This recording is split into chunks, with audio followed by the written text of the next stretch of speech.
ఎంతమందికి తెలుసు? తెలుసా? మెదక్ చర్చ్ తెలుసా? మరి మెదక్ చర్చ్ ఎవరు కట్టారు? ఎవరు? ఎవరమ్మా? ఈరోజు మనం మిషనరీ స్టోరీస్ లో తెలంగాణలో తెలంగాణలో పెద్ద చర్చ్ ఏంటి? మెదక్ చర్చ్. అవునా? మరి ఆ మెదక్ చర్చ్ ఎలా కట్టారో, ఎప్పుడు కట్టారో మీకు తెలుసుకుంటారా? ఇంగ్లాండ్ దేశం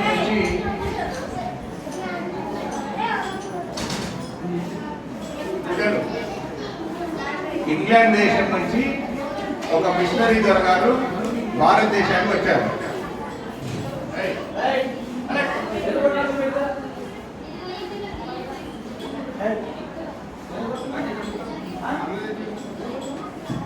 ఇంగ్లాండ్ దేశం నుంచి చార్ల్స్ వాకర్ ఫాన్సెట్ దొరగారు. ఈయన భారతదేశంలో మిషనరీగా వచ్చారు. భారతదేశంలో చాలా ప్రాంతాలు ఆయన సేవ గురించి తిరుగుతూ మన తెలంగాణ ప్రాంతానికి కూడా వచ్చారు.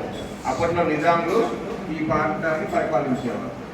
ఆయన ఇక్కడికి వచ్చి చూసినప్పుడు ఈ ప్రాంతం బాగా తీవ్రమైన కరువుగా ఉంది. అంటే జనానికి సరిగ్గా ఏం లేదు, ఫుడ్ లేదు, తిండి లేదు, సరైన వర్షాలు పడట్లేదు. చాలా మందికి వైద్యం అందరూ కూడా చనిపోతూ ఉన్నారు. విద్య లేదు, రకరకాల మూఢనమ్మకాల్లో ఈ ప్రాంత ప్రజలు ఉన్నారు. ఆయనకి ఎక్కడ బాధ అనిపించిందంటే భారతదేశంలో చాలా చోట్ల విద్య లేదు, వైద్యం లేదు, ఎడ్యుకేషన్స్ లేవు, హాస్పిటల్స్. కానీ ఈ మెదక్ ప్రాంతంలో ఇంకేం లేదు. దాంతో పాటుగా ఫుడ్, ఆహారం కూడా లేదు. ఆహారం కూడా లేదని ఈ ప్రాంతం గురించి బాగా ప్రేయర్ చేస్తూ ఉంటాడు. రోజు ప్రేయర్ చేస్తూ ఉంటే బ్రిటిష్లోని చాలా మందికి ఉత్తరాలు రాయడం, బ్రిటిష్ మహారాణికి ఉత్తరాలు రాయడం, బ్రిటన్లో ఉన్న లండన్లో ఉన్న చర్చెస్కి భారతదేశంలో నేను ఒక ప్రాంతాన్ని చూశాను. ఆ ప్రాంత ప్రజలకు విద్య లేదు, వైద్యం లేదు, దాంతోపాటు వాళ్ళు తినడానికి సరైన తిండి కూడా చాలా కరువు ఉంది ఈ ప్రాంతంలో. మనం ఈ ప్రాంతాన్ని ఏ విధంగా డెవలప్ చేయాలి, ప్రేయర్ చేయండి అని అన్నారు. ఆయన ప్రేయర్ చేయండి అన్నా కానీ లండన్ నుంచి వాళ్ళు అనుకున్నారు భారతదేశం లేదు, ప్రతి ప్రాంతంలో భారతదేశంలో విద్య లేదు, వైద్యం లేదు, ఈ ప్రాంతంలో ఫుడ్ కూడా లేదన్నది. ఎవరు రెస్పాండ్ అవ్వట్లేదు ఏంటి అనేసి ఆయన లండన్ వెళ్ళాడు. మళ్ళా ఇండియా అంతా తిరిగి కాల్కొందర్ గారు లండన్ కూడా వెళ్ళారు. లండన్ వెళ్ళి ఇక్కడ పరిస్థితి ఇలా ఉంది అంటే కూడా ఎవరు రెస్పాండ్ అవ్వట్లేదు.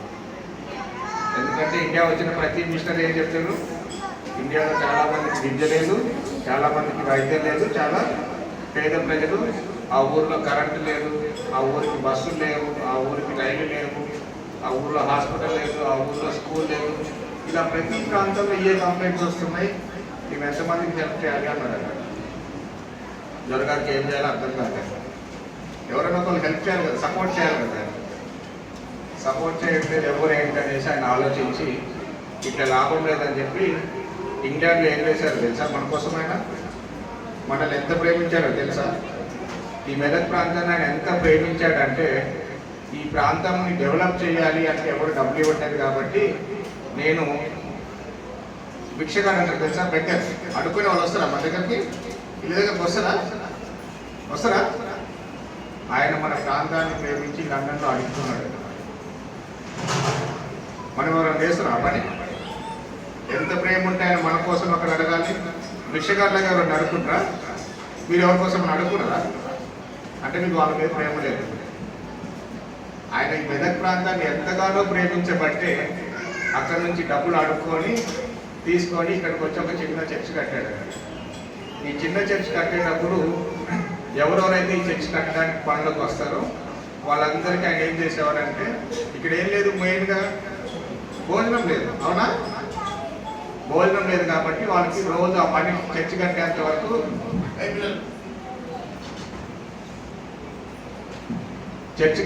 వరకు అక్కడ ఎవరైతే పని చేస్తారో వాళ్ళందరికీ భోజనం పెట్టారు. మొదట చిన్న చర్చ కట్టినా కానీ ఈ ప్రాంతంలో కరువు తీరలేదు. ఆయన 1914లో మరొకసారి లండన్ వెళ్ళి వచ్చి ఈ కరువు ఇక్కడ ఇంకా ఇంకా కొంతకాలం ఉండేటట్టుంది, వీలున్నంత పెద్ద చర్చ్ కట్టాలనేసి. మరి అప్పుడు ఇక్కడ పరిపాలించేది ఎవరు? నిజాం నవాబ్ గారి దగ్గరికి వెళ్ళారంట. నవాబ్ గారు మేము ఈ ప్రాంతంలో ఒక పెద్ద చర్చ్ కట్టాలనుకుంటున్నాం, ఆ చర్చ్ కట్టడం ద్వారా ఇక్కడ పని వస్తుంది, వాళ్ళు కొన్ని రోజులు ఆహారం తిని కొంత జీవితం సాగిస్తారు అని చెప్పి బాలకృష్ణ అడిగారు. నవాబ్ గారు ఏమన్నారంటే, మీరు ఎంత పెద్ద చర్చ్ అంటే కట్టుకోండి, కానీ చార్మినార్ కన్నా ఒక అడుగు కింద కట్టండి, చార్మినార్ కన్నా పెద్ద హైట్ కట్టండి, మీరు ఎంత వెడల్పన్నా కట్టుకోండి, కానీ చార్మినార్ కన్నా హైట్ కట్టదు. చార్మినార్ కన్నా హైదరాబాద్ చార్మినార్ తెలుసా మీకు? ఎంతమంది చూసారు చార్మినార్? అబ్బో, చార్మినార్ ఎక్కి ఫోటోలు దిగారా? మీకు దిగింది తెలుసా? హైదరాబాద్ పోయినప్పుడు చార్మినార్ ఎక్కి చాలా హైట్ ఉంటుంది కదా చార్మినార్, అందుకని అంత హైట్ కట్టదు, కానీ దానికన్నా ఒక్క అడుగు కింద కట్టుకొని మీరు ఎంత వెడల్పంట కట్టుకోండి అన్నారట. నవాబ్ గారు అయితే పర్మిషన్ ఇచ్చారు. మరి డబ్బులు ఎవరు ఇవ్వాలి? చర్చి కట్టడానికి డబ్బులు ఎవరు ఇవ్వాలి? డబ్బులు ఎవరు ఇవ్వాలి అర్థం రాక దొరగారు ఏం చేశారంటే 1914లో అయితే పని స్టార్ట్ చేశారు.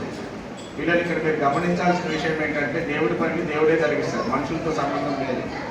దేవుడి పని ఎవరు చేస్తారు? దేవుడే జరిగించుకుంటాడు. ఆ టైంలో చాలామంది వివిధ దేశాల వాళ్ళని ప్రేరేపించి చాలామంది ఆయనకు సహాయం చేయడం వల్ల 1914వ సంవత్సరంలో మెదక్ మహాదేవాలయాన్ని కట్టడం స్టార్ట్ చేశారు. 1914 ఎన్ని సంవత్సరాలు కట్టారో తెలుసా మీకు? అది మన ఇల్లు అయితే మనం ఎన్ని రోజులు కట్టుకుంటాం?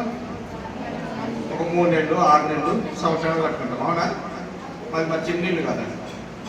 మరి మెదక్ మహాదేవాలయం ఎన్ని రోజులు కట్టారు తెలుసా?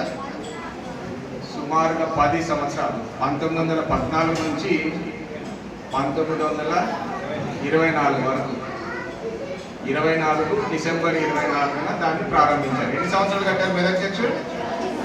10 సంవత్సరాలు. 1914 నుంచి 1924 వరకు, 24 వరకు చర్చ్ కట్టి 10 సంవత్సరాలు కట్టారంటే మరి అప్పుడు ట్రాన్స్పోర్టేషన్ ఉంటుందా? ఉండదు కదా. ఇది పెద్ద చర్చ్ కట్టున్నాం కాబట్టి ఇక్కడ కట్టే వాళ్ళందరికీ, ఈ పనులు ఎవరైతే పాల్గొంటారో వాళ్ళందరికీ భోజనం పెట్టాలో లేదా? ఇంచుమించి ఇక్కడ ఉన్న ప్రాంతం వాళ్ళు కొన్ని వేల మంది 2 రోజులు పోషించారు. అయ్యగారు 10 సంవత్సరాలు భోజనం పెట్టి చర్చ్ కట్టించాడు. 10 సంవత్సరాల తర్వాత వర్షాలు పడటం, కరువు పడటం అవన్నీ జరిగిపోయాయి. మెదక్ చర్చ్ కట్టిన తర్వాత చరిత్రలో మీరు అబ్జర్వ్ చేస్తే ఇప్పటి వరకు మళ్ళీ ఈ ప్రాంతంలో కరువు రాలేదు. 10th క్లాస్ పిల్లలు ఎవరైనా 10th ఇంటర్ హిస్టరీ చదివిన పిల్లలు ఆ చర్చ్ కట్టినప్పుడు ఆయన ఒక ప్రార్థన చేసేవాడు. మనం ఎన్ని గంటలు ప్రార్థన చేస్తాము మా ఇంట్లో? ఎన్ని గంటలు ప్రార్థన చేస్తారు మీరు? ఎంతసేపు ప్రార్థన చేస్తామమ్మా? 1 నిమిషమా? 2 నిమిషాలు. మీరు ఎన్ని నిమిషాలు ఎంతసేపు ప్రార్థన చేస్తారు పిల్లలు? 1 నిమిషం. మీరమ్మా ఎంతసేపు ప్రార్థన చేస్తారు? Senior girls 10 minutes. Very good. మీరమ్మా 20 minutes. అబ్బా, ఇక్కడ ఒక్కొక్కరు ఎంతసేపు ప్రార్థన చేస్తారంటే ఒకరు 1 minute, ఇంకొకరు 2 minutes, ఒకరు 10 minutes, ఇంకొకరు 20 minutes. మరి ఆ చర్చ్ కట్టేటప్పుడు దొరగారు ఎంతసేపు ప్రార్థన చేశారో తెలుసా? తెలుసుకుంటారా? 18 గంటలు ఆయన రోజు మోకాళ్ళ మీద వచ్చి ప్రార్థన చేసేవారంట. ఎన్ని గంటలు? 18 గంటలు. ఒకరోజు 2 రోజులు. ఎన్ని సంవత్సరాలు ప్రార్థన చేసినట్టు? 10 సంవత్సరాలు ప్రార్థన చేసింది. అందుకే నా ఈ ప్రాంతం అంతా దీవించబడ్డది. ఆ దొరగారు వచ్చిన తర్వాత ముందు ఆకలిని తీర్చాడు. ఆకలి తర్వాత ప్రజలు పొద్దునపూట ఏదో ఒక పనులకు వెళ్తున్నారు, మీకు చదువు లేదు కాబట్టి సాయంత్రం పూట, రాత్రి పూట పనులను విన్నారా మీరు? మీ తాతలు అడగని చెప్తారు, పొద్దునపూట మీ పనులు మీరు చేసుకోండి, సాయంత్రం వచ్చి మీరు అక్షరాలు నేర్చుకోండి, చదవటం నేర్చుకోండి, రాయటం నేర్చుకోండి అని సాయంత్రం పూట పనులను స్టార్ట్ చేశారు.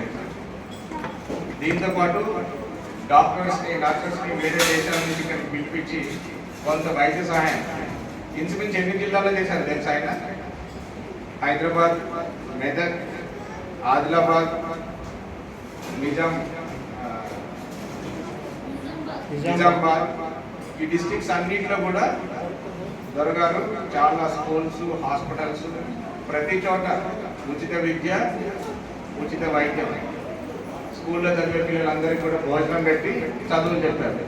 ఈరోజు ఆ స్కూల్లో చదువుకున్న వాళ్ళు ఎట్లున్నారో తెలుసు. అప్పుడు బోర్డింగ్ స్కూల్స్లో చదివిన వాళ్ళు చాలామంది కలెక్టర్స్ అయ్యారు, ఐఏఎస్లు, ఐపీఎస్లు, పెద్ద పెద్ద గవర్నమెంట్ గెజిటెడ్ ఆఫీసర్లు అయ్యారు. తెలుసా మీకు?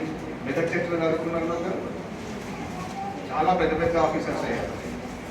ఇదంతా ఎవరు చేశారు? ఒక దొరగారి పేరెంట్. ఆయన ఒక్కడు మెదక్ ప్రాంతాన్ని ప్రేమించి లండన్ నుంచి ఇక్కడికి వచ్చి ఈ ప్రాంతం డెవలప్ చేయడం కోసం ఇక్కడే ఇదైపోయారు. అటువంటి దొరగారిని ఇన్స్పైర్ చేసుకొని మన తెలంగాణ ప్రాంతం నుంచి ఇంకొక బిషప్ గారు కూడా వచ్చారు. ఆ బిషప్ గారి ద్వారానే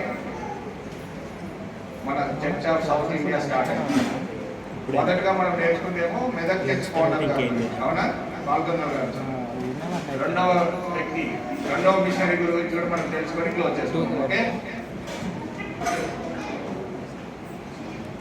చర్చ్ ఆఫ్ సౌత్ ఇండియా ఇప్పుడు మనది పాస్టరేట్ ఎవరిది? సిఎస్ఏనా? Church of south India. మరి చర్చ్ ఆఫ్ సౌత్ ఇండియా ఎవరు ప్రారంభించారో తెలుసా? చర్చ్ ఆఫ్ సౌత్ ఇండియాని బిషప్ అజ్రయ్ గారు ప్రారంభించారు. ఆ రోజుల్లో ఇట్లా చాలా మంది విదేశాల నుంచి మిషనరీలు వచ్చి ఒక్కొక్క ప్రాంతాన్ని ఎన్నుకొని రకరకాల మిషనరీ గ్రూపులు వచ్చి ప్రజలకు సేవ చేస్తూ ఉండేది. వాళ్ళు కొంతకాలం సేవ చేసిన తర్వాత మళ్ళీ వాళ్ళ దేశానికి వెళ్ళిపోవడం వల్ల రావడం అలా జరుగుతూ ఉండేది. అయితే బిషప్ అజ్రయ్ గారికి ఆయన తమిళనాడులో జన్మించారు. దేవుడు ఒక దర్శనం ఇచ్చాడు, చాలా గ్రూప్స్ అయిపోతున్నాయి, ఇట్లన్నింటినీ ఒక చాటి మీద పెట్టాలి అని. దేవుడైతే చెప్పిండు కానీ ఎట్లా చేయాలో తెలియదు. దేవ ఇది ఎట్లా చేయాలి అని అంటే దేవుడు అంటే నేను చెప్పిన ప్రాంతానికి వెళ్ళు, నువ్వు నేను చెప్పినట్టు చేయాలి. సరే అని తమిళనాడులో చెన్నై రైల్వే స్టేషన్ కదా, మద్రాస్ రైల్వే స్టేషన్ తెలుసా?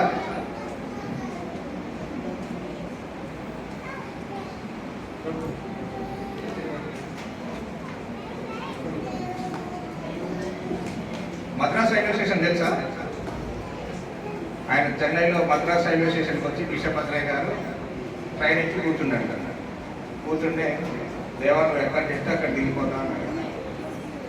ట్రైన్ బయలుదేరి ఇటువైపు వస్తుంది హైదరాబాద్లో.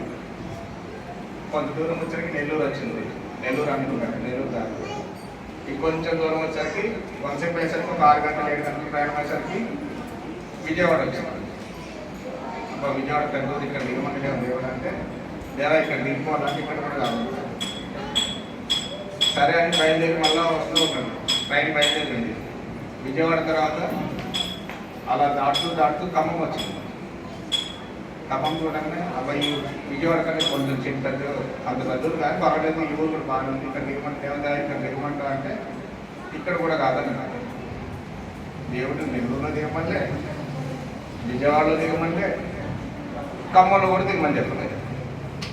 ఎక్కడికి పంపిస్తున్నా దేవుడు అని అలా కూర్చుంటూ ఉన్నాడు. ఖమ్మం నుంచి ట్రైన్ బయలుదేరి ఒక 10 నిమిషాల తర్వాత డోర్నకల్ జంక్షన్, డోర్నకల్ తెలుసా విన్నారా పేరు ఎప్పుడన్నా? డోర్నకల్ అని ఒక చిన్న ఊరికి వచ్చేసరికి ట్రైన్ అక్కడ ఆగింది. దేవుడు చెప్తాను ఇక్కడ దిగాను. రైల్వే స్టేషన్లో అటు ఇటు చూస్తే ట్రైన్ తప్పించి ఇటుపక్క తుమ్మ చెట్లు, అటుపక్క తుమ్మ చెట్లు, ఏం లేదంట. పేరుకే డోర్నకల్ అని ఉంది, స్టేషన్ ఉంది కానీ స్టేషన్ కట్టపక్క ఇటుపక్క ఏమున్నాయి?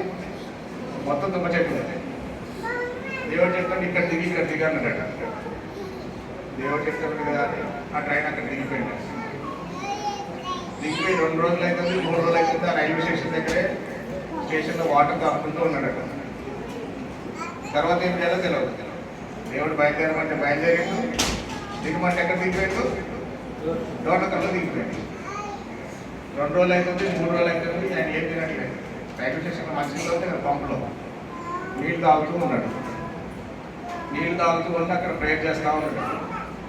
ప్రేయర్ చేస్తుంటే అక్కడ ఒక రైల్వే ఉద్యోగి, ఒక ముస్లిం ఆయన చూసి, అరే ఈయనేంటి 3 రోజుల నుంచి ఇక్కడే దిగింది, ఇక్కడిక్కడే దిగుతుండు అని పిలిచి, బాబు నువ్వు అసలు అన్నం తిన్నావా అంటే లేదన్నట్టు. ముందు మా ఇంటికి రా అని చెప్పి తీసుకుపోయి ఆయన భోజనం పెట్టిండట. ఆయన భోజనం పెట్టి నువ్వు ఎందుకు వచ్చినావు అసలు ఇక్కడికి, నీకు ఏం పని అన్నట్టు.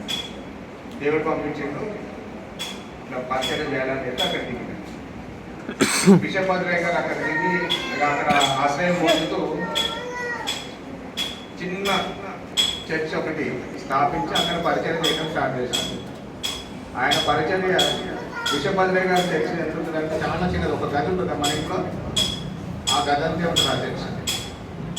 అక్కడ కూర్చొని ఆయన ప్రేయర్ చేస్తూ ఉన్నారు. వీటన్నింటి ఒక తాటి మీద దేవాలి, చాలా మిషనరీ గ్రూప్స్ వచ్చేసినాయి.